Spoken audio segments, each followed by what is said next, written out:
اليوم كنت في الشمس وكان حار، وتذكرت انه عندي فكرة ورحت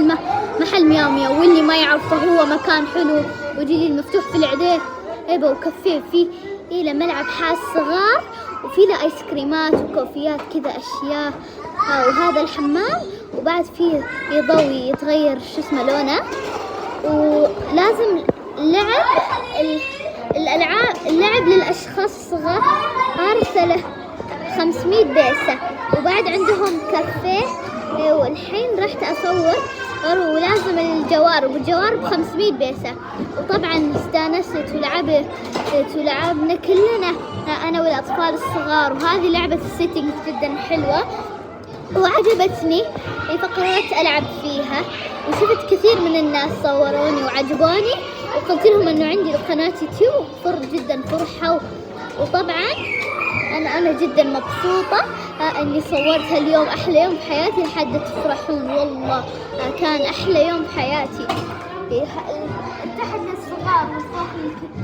للصغار وتحت للكبار جدا حلو، ولازم تجربوه جدا كبير، ويحطوا لكم أغاني، وبعد عندهم ألعاب إكس أو وزحليقة ومرجوحة، وعندهم كمية الألعاب، وعندهم بعد زحليقة كيوت، واجد من الألعاب عندهم، والله استانست، كان أحلى يوم في حياتي، وعجبني كل المغامرات، ما أعرف الصراحة كم أعطيه، وأصلا التجربة كانت خطيرة وحلوة، استانست جدا جدا جدا، أرتاح يوم أروح هذا المكان وأموت بالفرح، جدا جدا حظي أنا انبسطت هنا، وفعلا لعبت كل الألعاب، ولعبت حتى بلوكس عشان نسوي قمة كاملة، وانبسطنا هنا، ولعبت مع الأطفال وسويت كذا حركات رياضية وجمباز، وجدا عجبني الفكرة اني اروح مياو مياو، والله حلو هنا، لازم تزوروه،